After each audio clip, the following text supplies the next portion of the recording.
Hola, buenas tardes. Buenas tardes a todos. Bienvenidos a una nueva clase en directo. Clase que transmitimos desde la página en Facebook Live, desde la página psicóloga psicoanalista Pino Lorenzo. Ya estamos llegando al final de este curso, de esta temporada. Y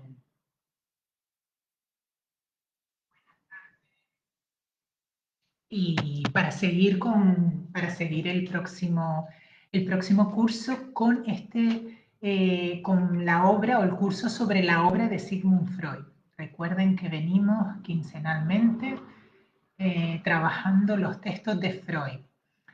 Concretamente hoy vamos a cerrar no solo el curso 24-25, por decirlo de alguna manera, sino también el texto que venimos varias clases atrás trabajando. Estamos con análisis fragmentario de una histeria, el caso Dora, y hoy vamos a ver la última parte, que es el epílogo. Si quieren ver las clases anteriores, bueno, que es lo que convendría, no solo las clases anteriores del curso sobre la obra de Sigmund Freud, sino sobre este caso, lo pueden encontrar en el canal de YouTube Pino Lorenzo, en la lista de reproducción curso sobre la obra de Sigmund Freud, ahí van a encontrar el curso completo. Y así pueden seguir también todas las clases pues, secuencialmente. Bueno, hoy vamos como digo, a cerrar este caso, análisis fragmentario de una histeria, o el conocido caso Dora, que, bueno, resumiendo mucho, es un análisis que queda interrumpido a los 3 meses de duración, queda interrumpido por la paciente, por Dora, y que Freud, después de esta interrupción, empieza a tomar nota de todo el proceso analítico de la paciente durante estos 3 meses y publica en el año 1905. El caso lo atiende en 1901, pero espera, ya él nos lo explica así en la primera clase se los explico yo, ¿no? Que Freud lo dice en la primera clase, él espera 4 años para publicar este texto en espera de que haya pasado el suficiente tiempo pues bueno, el suficiente tiempo entre que la persona fue paciente, entre que Dora fue paciente de él y para publicar el texto, ¿vale? Para intentar, pues, pues no, bueno, no tener que tener ningún problema de cara a toda bueno, a los datos realmente confidenciales. El nombre de Dora está cambiado, pero bueno, es verdad que en la publicación y en el escrito de este caso, pues hay algunos factores que los modifica para que no se pueda identificar a la paciente, pero bueno, dice Freud, bueno, seguramente la paciente si leyera esto en algún momento de su vida identificaría de lo que estamos hablando, ¿vale? Entonces, hoy nos vamos a meter, como digo, con el epílogo. Él nos dice que este análisis fragmentario es un estudio sobre la histeria, un estudio sobre la estructura interna de la histeria. Y aunque en este texto algo hay o algo sale también de la técnica, no pretende ser un estudio técnico, por decirlo de alguna manera. De hecho, en la Escuela de Psicoanálisis Grupo Cero, de donde tomamos el programa de este curso, el caso de Dora está ubicado en los historiales clínicos, no en los textos sobre técnica. Entonces él dice que bueno, que para escribir o para que fuera un texto sobre técnica, tendría que ser no solamente sobre un caso, sino sobre diferentes casos, y donde el resultado no fuera, resultado de ese caso no fuera lo importante ni lo imprescindible, ¿no? Buenos días, profesora. Buenos días, David. Buenas tardes aquí en España. Bienvenidos a estas clases. Bien, entonces, bueno, como digo, es un estudio sobre la estructura interna de la neurosis. Él con este trabajo tiene varios fines, o persigue varios fines. Primero va a ser, él dice que este texto es como complemento a su libro de la interpretación de los sueños, donde en este libro que se publica en 1900, da cuenta de forma extensa del método de interpretación onírica, método muy parecido al método psicoanalítico, y este texto del caso Dora viene de alguna manera a demostrar cómo la interpretación onírica o cómo la interpretación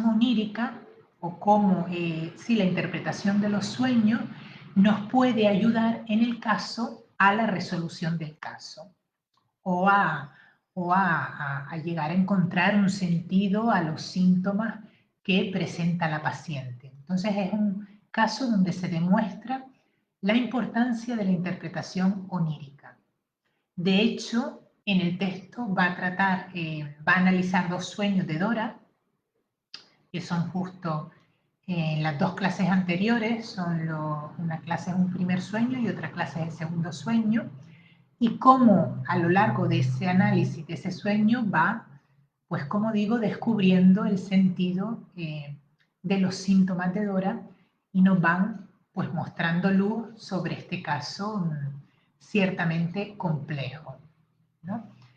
Recordemos que Dora sufre de múltiples sintomatología física. Recuerden que la histeria es la manifestación de sintomatología física o somática, pero cuyo origen es psíquico, ¿vale? Esa sintomatología física, desde dolores, neuralgias, parestesias, contracturas, ceguera histérica, parálisis, no tienen una causa orgánica. No hay una causa orgánica que explique esas dolencias o esas afecciones, porque su causa es psíquica, ¿vale? Más allá de que usa el cuerpo como escenario para manifestarse.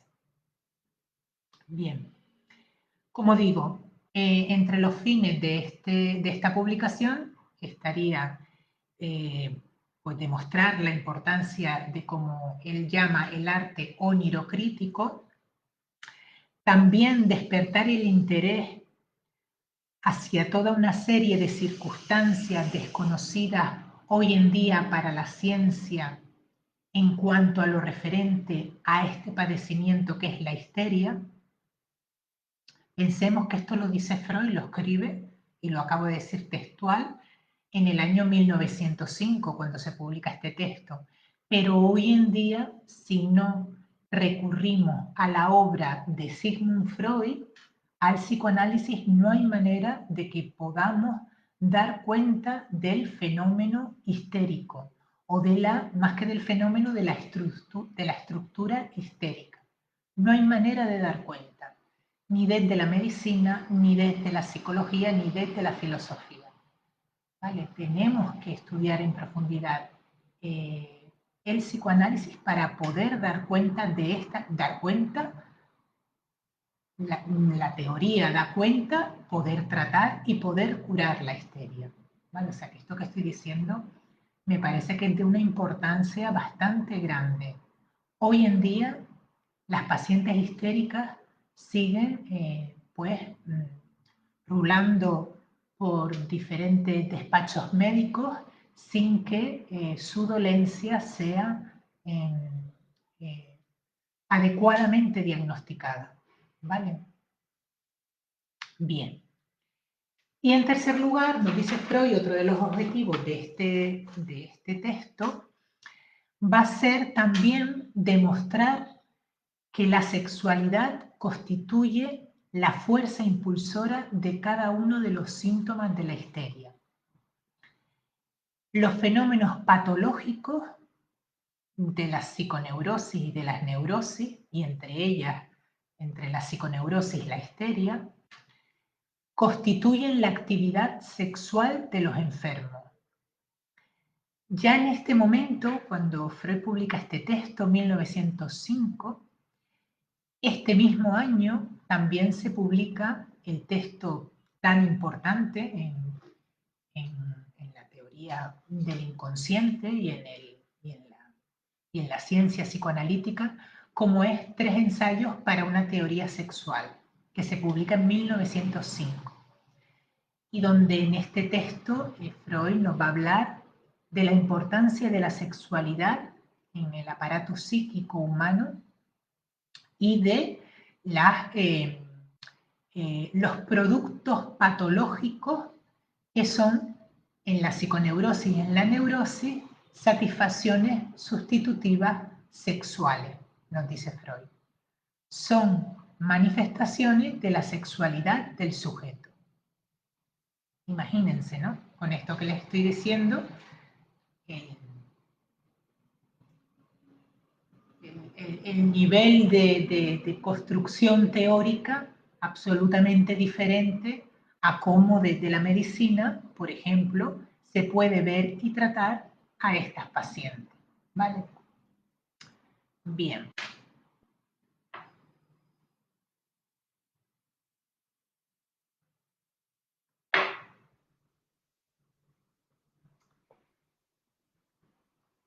Dice que durante la cura analítica normalmente queda regularmente interrumpida la producción de nuevos síntomas, ¿no? Un paciente histérico viene con diferentes sintomatologías y en el curso de la cura se interrumpen la producción de nuevos síntomas. Dice, pero la productividad de la neurosis no se extingue con ello, sino que actúa en la creación de un orden especial de productos mentales inconscientes, a los que en su mayor parte podemos llamar transferencia. Es decir, en la relación paciente-psicoanalista se empieza a producir esa transferencia o esa relación transferencial que está absolutamente sujeta a la situación analítica y que es una de las técnicas de las que el psicoanalista se sirve para el tratamiento. ¿Y qué es la transferencia? ¿O qué son las transferencias? Nos dice Freud. Las transferencias son reediciones o productos facsímiles, copias, vendríamos a querer decir, de los impulsos y fantasías que han de ser despertados y hechos conscientes durante el desarrollo del análisis y que entrañan como singularidad característica la sustitución de una persona anterior por la persona del médico. Es decir, en la situación analítica se transfiere sobre la figura del médico formas de relacionarnos, fantasías inconscientes relacionadas con una persona anterior, dice él, ¿no? Una persona anterior. Cuando dice anterior se refiere a anterior en la vida psíquica del sujeto, ¿vale? Fundamentalmente primeras figuras de autoridad, primeras personas, fundamentalmente primeras figuras de autoridad o primeras personas de importancia psíquica para el sujeto, que luego van a tener toda una larga serie, ¿no? Toda una larga serie de personas, de personas que se sitúan en esa serie de las personas antiguas, como dice Freud, ¿no? Digo, el padre, sobre el padre los maestros, sobre los maestros los jefes, sobre los jefes personas de autoridad, ¿no? Es decir, en largas series, ¿no? O sea, eso se referiría con personas anteriores. Dice, o también podemos decirlo de la siguiente manera, el fenómeno de la transferencia. Como toda una serie de sucesos psíquicos anteriores cobran de nuevo vida, pero ya no como pasado, sino como relación actual con la persona del médico. Es decir, la persona del médico para el paciente en psicoanálisis vendría a servir de agujero, nos dice Freud, donde van a caer todas las atribuciones, desplazamientos que el paciente va a transferir a ese lugar. Realmente ni tan siquiera la transferencia es a la persona como tal del médico, sino al lugar que ocupa el médico. Es ese, es sobre ese lugar sobre lo que transfiere. ¿Vale? Es decir, que si un día el paciente llega muy enfadado y pareciera que está irritado con el médico, por ejemplo, o incluso que pareciera que está irritado con su jefe, ¿no? Ahí podemos atribuir esa irritación, ¿no? Puede tener que ver con la figura del analista, no con el lugar que ocupa el analista y dentro de ahí con toda esa serie que están, por ejemplo, representando figuras de autoridad, podríamos decir. Perdonen, me acaba de entrar aquí una... Vale, vamos a cerrar por aquí para no tener problemas. Vale, muy bien. Dice que algunas de estas transferencias son meras reproducciones de la relación anterior, pero ahora con la persona del médico. Es decir, si yo, ¿no?, con una persona anterior, por ejemplo, con mi padre o con una figura de autoridad, me relacionaba de una manera rebelde, por ejemplo, pues voy a repetir en mi relación con el analista esa forma de funcionar, esa forma de comportarme, ¿no? Esa sería como un modo de transferencia. Pero hay otra forma de manifestarse la transferencia donde sí aquí se experimenta una modificación de su contenido, ¿no? No es algo ya tan parecido, tan igual, ¿no? Sino que habría una modificación de contenido e incluso puede llegar a hacerse consciente esta transferencia apoyándose en alguna singularidad real de la persona o circunstancia del médico, ¿vale? Hay algo de la figura del médico, algo de sus circunstancias personales, algo incluso de su físico que hace que transfiera sobre esa persona relaciones con personas anteriores. Vale. Estas transferencias, nos dice, serán ya revisiones corregidas y no meras reproducciones, nos dice Freud. Vale. Dice que la transferencia es un fenómeno imprescindible, es un factor imprescindible y necesario en la técnica analítica. No hay medio hábil de eludirla, haciéndose necesario combatir contra ella como combatimos con otros fenómenos patológicos, ¿no? Pero esta faceta de la labor analítica es la más difícil. La transferencia hemos de adivinarla sin auxilio alguno ajeno, guiando no tan solo por levísimos indicios y evitando incurrir en arbitrariedad. ¿Vale? Es decir, la transferencia a la hora de manifestarse tiene que ser si no hay una escucha analítica, no hay forma de escuchar la transferencia, porque todo lo que no es transferencia es discurso manifiesto. Entonces, el discurso manifiesto, como ya sabemos, es engañoso, ¿no? Trata de, o está ya pasado por la censura, como el sueño manifiesto, ¿no? Está pasado ya por la censura, por los procesos o por los mecanismos de modificación o por el trabajo real del sueño, ¿no? O por los mecanismos de modificación del discurso latente para que aparezca de una determinada manera. Entonces, para poder escuchar la transferencia hace falta una escucha analítica, ¿no?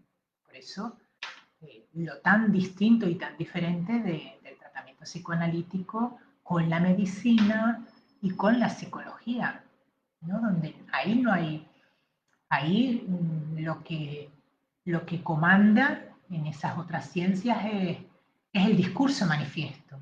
Aquí no. El discurso manifiesto es por donde empieza, ¿no? Es el producto efecto de todo un trabajo anterior y por donde empieza el análisis, ¿no? Hable, asocia libremente, que ya vamos a ver con qué tiene que ver todo eso, ¿no?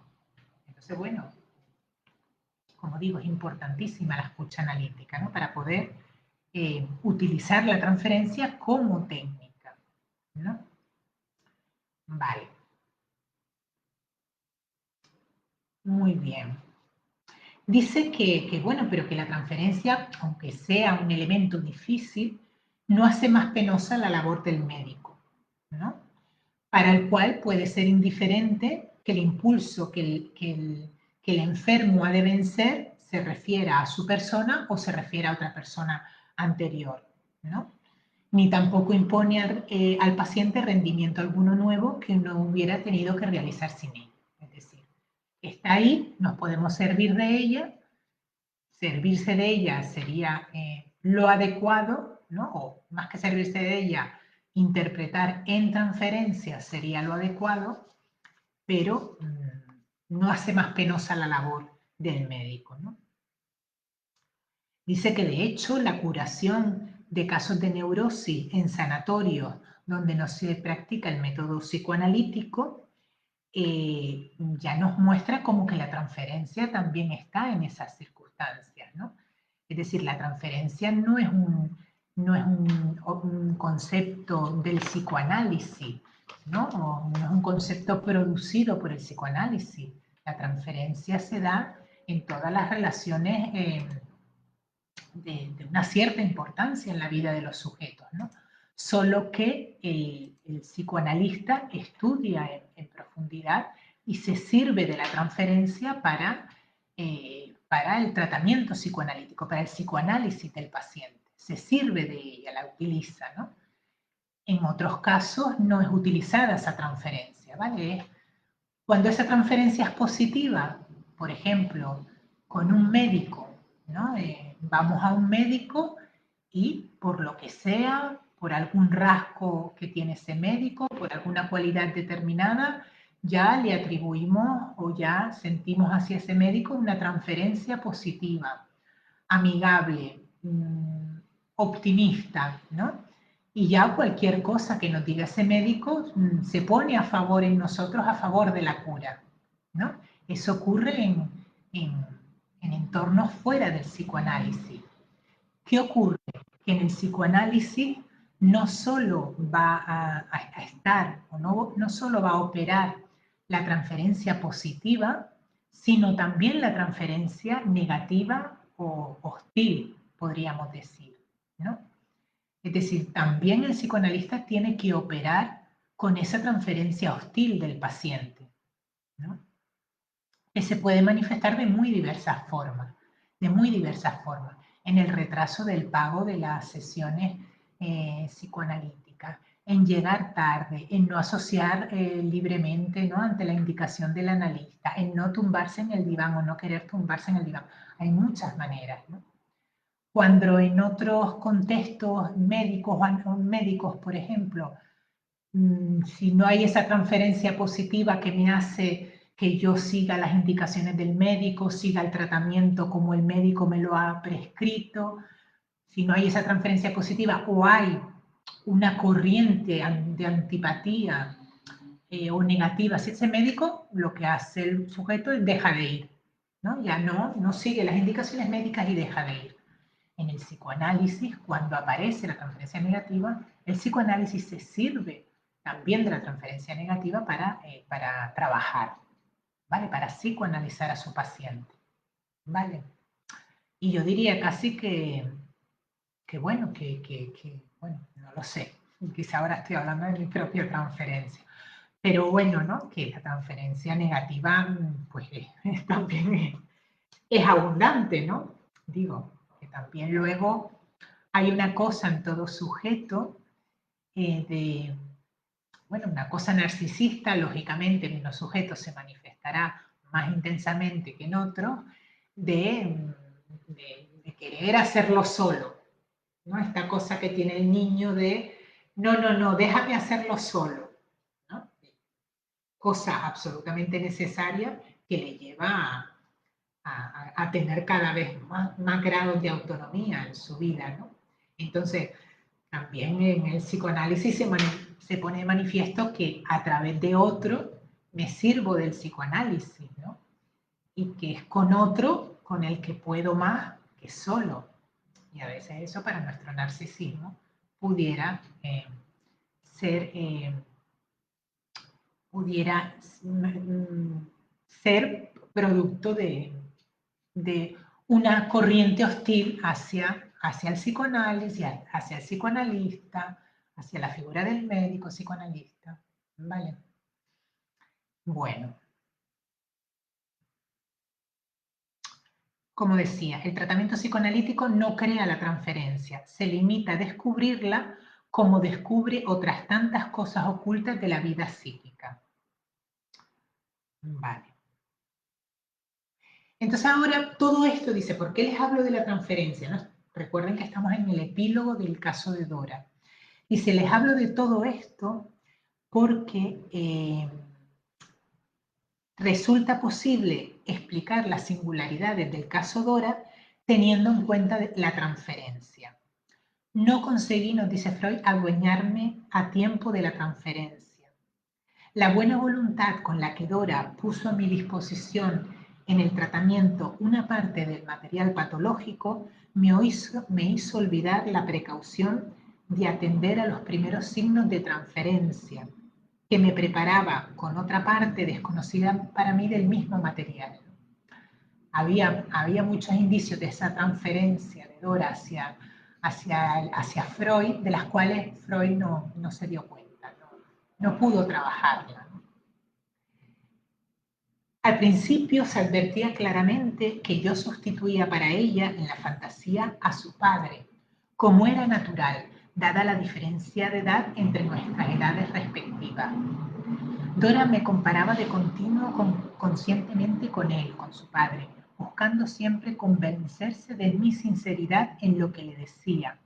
Quizá porque el padre, entre comillas, nos dice Freud, prefería siempre el misterio y los caminos torcidos, ¿no? Ven cómo ante esta situación, ¿no? Dora se relaciona con Freud precisamente exigiéndole, contrariamente a como el padre se comunicaba con ella, Dora le exige sinceridad a Freud por esta carencia, podríamos decir, que sentía con su padre, ¿no? Ahí se ve el fenómeno de la transferencia muy clarito, ¿no? Sobre la figura del psicoanalista, ¿no? Dice, cuando luego llegó el primer sueño del análisis, en el que Dora se proponía abandonar la cura, como antes la casa de K, bueno, para todo esto vean las clases anteriores para que lo entiendan, hubiera yo haberme dado cuenta de la advertencia que el sueño encerraba y que haberle dicho a la paciente, ¿no? El primer sueño, Freud no llega a decir que había una advertencia, el sueño pretendía advertir a la joven, a Dora, de un peligro, ¿no? De un peligro inicialmente parecería en relación al señor K, pero como el sueño había tenido lugar durante el tratamiento psicoanalítico, ese peligro también Dora lo sentía con respecto a la cura, ¿no? Todo aquello que del tratamiento analítico podía llegar a descubrirse de sus deseos más ocultos, ¿no? Ven cómo lo que digo, a veces aparece esa transferencia hostil o esa cosa hostil hacia incluso querer saber, no querer saber, perdón, hacia saber, ¿no? Es decir, hacia saber y conocernos en profundidad, también hay una resistencia en todos nosotros, ¿vale? Bien. Dice, de este modo, dice, entonces incurrí en el error de descuidar esta primera advertencia, pensando disponer aún de más tiempo del tratamiento y ya que no se presentaban nuevas etapas de transferencia ni parecía agotarse el material del análisis, ¿no? De este modo, la transferencia me sorprendió desprevenido y a causa de un algo, entre comillas, en que yo le recordaba a a Dora, ¿no? Freud le recordaba al señor K, Dora hizo recaer sobre mí la venganza que quería ejercer sobre el señor K. Dora se quería vengar del señor K por toda una serie de circunstancias, pero la más importante es porque el señor K no había luchado por su amor y la había tratado, en definitiva, como una institutriz, ¿no? Con su proposición amorosa y luego con no haber insistido en su amor para que ella pues consintiera esa relación amorosa que le planteaba, ¿no? Entonces dice, ahora me abandona o abandona el tratamiento como hubiera querido ver abandonado al señor K, ¿no? Hizo caer sobre mí la venganza que quería ejercitar contra K y me abandonó como ella creía haber sido engañada y abandonada por él. Perdón, me abandonó no como ella hubiera abandonado, como ella había sentido abandonada por él, de ahí la venganza. La paciente actuó, acting out, que es el término que le da Freud en inglés. Así, de nuevo, un fragmento esencial de sus recuerdos y fantasías que en lugar de reproducirlo, lo actuó. En lugar de poder verbalizar todo esto que le pasaba a la paciente, toda esta, o todo este sentimiento, toda esta como dije antes, toda esta venganza del señor K, en lugar de poderlo verbalizar, lo actuó. Se vengó de Freud como forma de vengarse en K, fenómeno de la transferencia. ¿Y cómo se vengó de Freud? Interrumpiendo el tratamiento. Un tratamiento que además parecía dar muy buenos frutos. Dora era una magnífica paciente que asociaba libremente, ¿no? que respondía positivamente a las indicaciones y a las interpretaciones psicoanalíticas. ¿Cómo puedo vengarme de mi psicoanalista? Pues interrumpiendo la cura, ¿no? ¿Para qué? Para que su efecto no siga teniendo influencia sobre mí, ¿no? Entonces, en lugar de poder hablar sobre eso, lo actuó.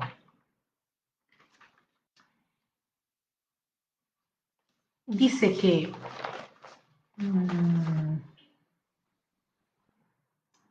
dice, claro, no sé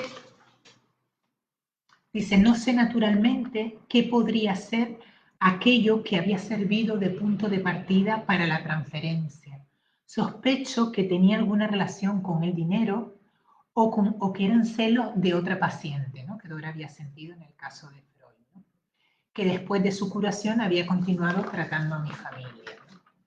Dice, en aquellos casos en los que en que las transferencias se dejan integrar tempranamente en el análisis, se hace más lento y menos transparente el curso del mismo, pero su desarrollo queda más asegurado contra súbitas resistencias incoercibles. ¿Vale? Cuando la transferencia aparece desde el principio, ¿no? Ya inicialmente el paciente tiene una transferencia, por ejemplo, muy intensa con el psicoanalista, ¿no?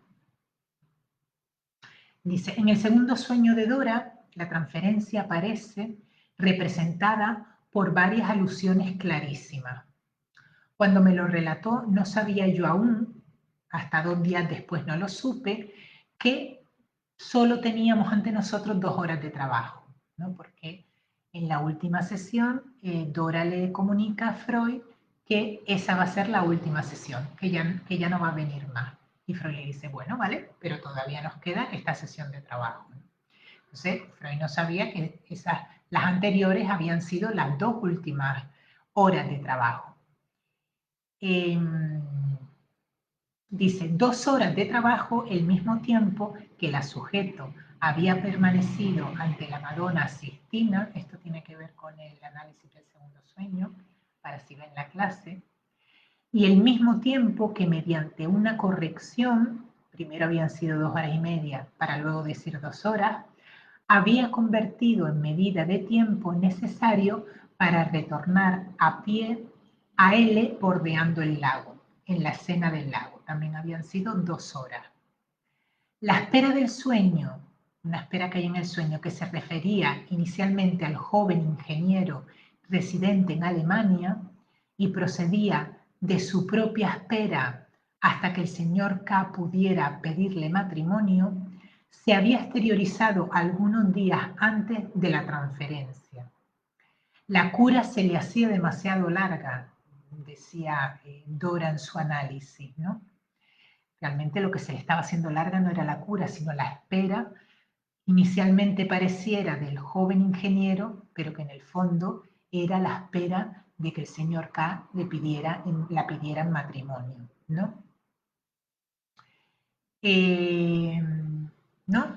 La paciente había dicho que la cura se le había hecho demasiado larga y que no mostraba y que no tendría paciencia para esperar tanto tiempo, ¿no? Es decir, transfiere sobre la situación analítica algo que le ocurre en otro lugar, en otra escena, con otras personas. El acto mismo también de rechazar la compañía ofrecida en el sueño, que aparece en el sueño, donde aparece una persona a la que ella le pregunta por dónde está la estación y que esta persona le dice de acompañarla y ella rehúsa tal compañía, también vendría a rehusar igualmente ahora a seguir siendo acompañada por el análisis, ¿no? Vendría también a hacer otro acting out, ¿no? No. Bueno, interrumpe el análisis, no quiere seguir siendo acompañada, ¿no?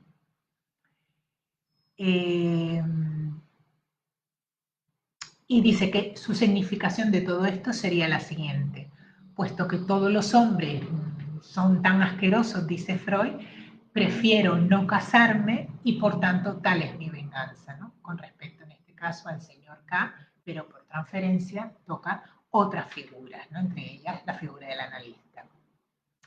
Vale. Dice Freud que cuanto más tiempo pasa de este análisis, más me voy dando cuenta de mi error técnico, o que mi error técnico consistió en la omisión siguiente. Omití adivinar a tiempo, comunicándoselo a la sujeto, que su impulso amoroso homosexual hacia la mujer de K era la más poderosa de las corrientes inconscientes de la vida anímica. Es decir, que detrás del impulso amoroso de Dora hacia el señor K, que había sido descubierta en la labor analítica, se escondía un impulso de orientación homosexual hacia la señora K.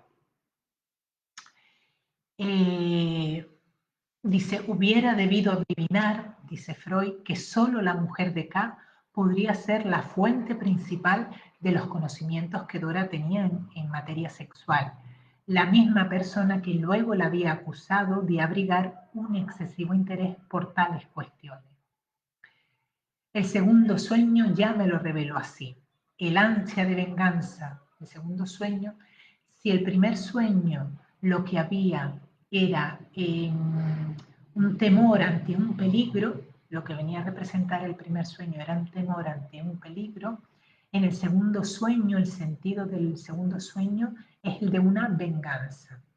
Pues en este caso, la venganza que pareciera que se estaba dirigiendo hacia el señor K, realmente hacia quien estaba secretamente dirigida hacia venganza y hacia quien realmente Dora, o a quien realmente Dora no perdonaba, era a la traición que había sufrido por parte de la señora K, la cual la traicionó delante de todos, revelándole, pues entre otras cosas, que sus intereses sexuales, ¿no? Perdón, sus intereses sobre la sexualidad, cuando precisamente la señora K había sido la que le había puesto a su disposición libros sobre materia de sexualidad, ¿no?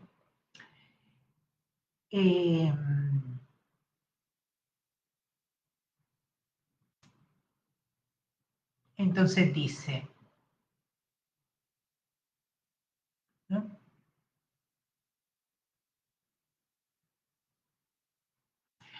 Y dice además, esto de la corriente homosexual fue muy importante en el descubrimiento de este análisis, pero en la suma de este descubrimiento con otros muchos análisis de sujetos neuróticos, porque dice que antes de que él descubriera en los pacientes neuróticos a los que trataba esta corriente homosexual más recónditamente reprimida, ¿no?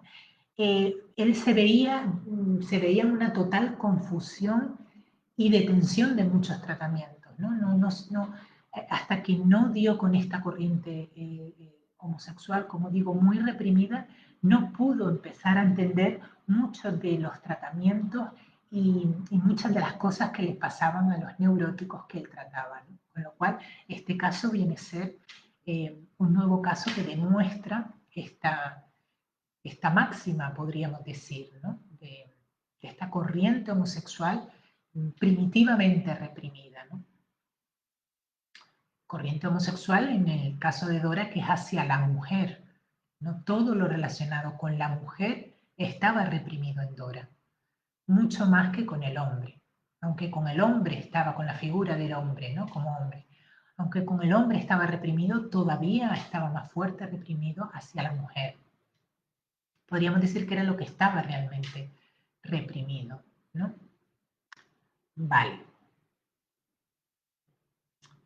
Y ya para terminar, dice Freud que en aquellos casos en los que el enfermo transfiere sobre el médico en el curso del tratamiento impulsos de crueldad y motivos de venganza utilizados para mantener los síntomas, y antes que aquel haya tenido tiempo de desligarlos de su persona, retrotrayéndolos a sus fuentes, no podemos extrañar que el estado del enfermo no aparezca influido por la labor terapéutica.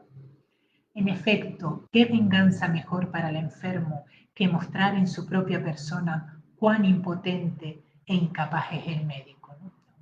Una manifestación de la transferencia, en este caso de la transferencia negativa, ¿no? hacia el tratamiento, hacia el análisis, podríamos decir, ¿no? Dice, no obstante, me inclino a atribuir un valor terapéutico nada escaso a tratamientos tan fragmentarios como el caso de Dora. Y bueno, con esta última frase terminaría el epílogo. Epílogo que es un estudio en profundidad, podríamos decir, sobre el fenómeno de la transferencia, ¿no? Es muy, muy interesante porque nos viene a hablar sobre la transferencia, ¿no? Entonces, bueno, les animo a todos a que lean ese epílogo, ¿no? Y luego ya Freud, solo para terminar, pues nos habla un poquito de bueno, que la paciente pues no supo nada de la paciente hasta tiempo después, ¿no? Además que la paciente volvió a pedirle nuevamente cita, volvió a atenderla a Freud, a verla en una fecha también señalizada con todo, ¿no? Las fechas es algo las fechas, los números son cosas muy significativas dentro de los análisis, dentro de los psicoanálisis de los pacientes, ¿no? Y suelen querer referir a otras situaciones anteriores, ¿no? Entonces, cuando se repiten fechas, cuando se repiten días, tenemos que escucharlo con esa escucha analítica de lo transferencial, ¿no? Ahí, como decíamos antes, en esos indicios, en esa repetición de días de la semana, de números que se repiten, ahí está lo transferencial, ¿no? Que es lo que hace la escucha analítica, ¿no? Y bueno, pues, como digo, pues, se presentó en su consulta, pues con unas fechas también características, ¿no?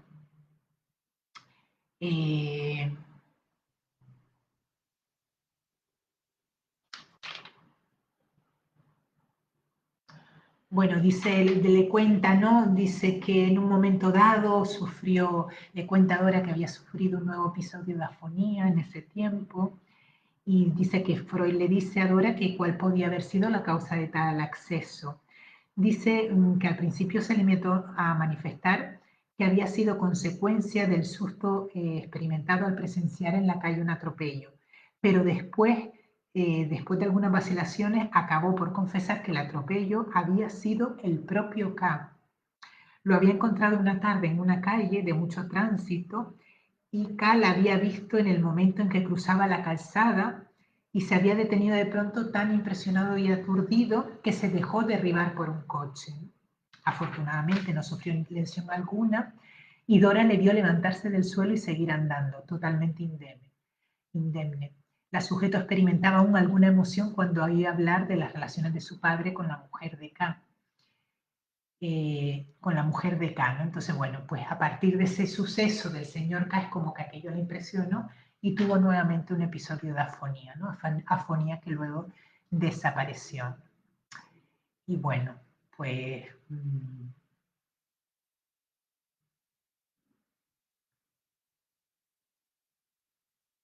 Pues bueno, ya resumiendo mucho, dice que así como ya un resumen de los dos sueños, dice del mismo modo que el primer sueño significaba el desligamiento del hombre amado y el retorno al Padre, ¿no? O sea, la huida de la vida y el refugio de la enfermedad, que es la característica del primer sueño, este segundo sueño anunciaba que Dora se desligaría de su padre, ganada de nuevo para la vida, ¿no? Donde en un primer sueño lo que se manifestaba era la enfermedad de Dora y eh, la, la, el mecanismo de la enfermedad de la regresión a figuras o a personas o a figuras anteriores de la vida del sujeto en la fantasía, el segundo sueño vendría a traer nuevamente a la realidad sus impulsos, sus pulsiones sexuales, trayéndolas, ¿no? En este caso, desligándola de su padre y trayéndola a la realidad, al hombre amado, trayéndolas entonces, como dice, o ganándola de nuevo para la vida. Y con esta frase tan bonita, ganada de nuevo, ¿no? Dice, este segundo sueño anunciaba que Dora se desligaría de su padre, ganada de nuevo para la vida. Había triunfado la realidad sobre la fantasía. Qué bonito, qué bonito. Bueno, con esto vamos ya terminando. Terminamos el texto de análisis fragmentario de una histeria. Les invito a todos a ver las clases anteriores sobre el texto. Esta creo que es la quinta clase. Que lo pueden ver en el canal de YouTube Pino Lorenzo, al que les animo a todos a suscribirse también a ese canal, para que también pues, puedan ver todas las clases y recibir notificaciones de cuando hay clases en directo. Ponemos entonces, interrumpimos el curso sobre la obra de Sigmund Freud para volver en el mes de septiembre con un nuevo historial clínico y en este caso nos vamos a adentrar en un caso de fobia. Análisis de la fobia de un niño de 5 años o el conocido como caso Juanito. Caso muy, muy interesante que empezaremos en el mes de septiembre.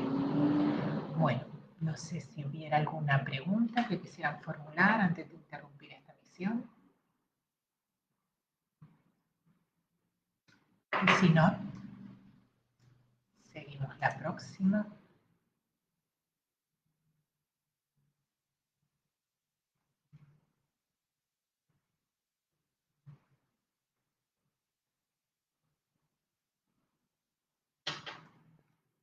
Bueno, pues como siempre decimos, seguimos la próxima.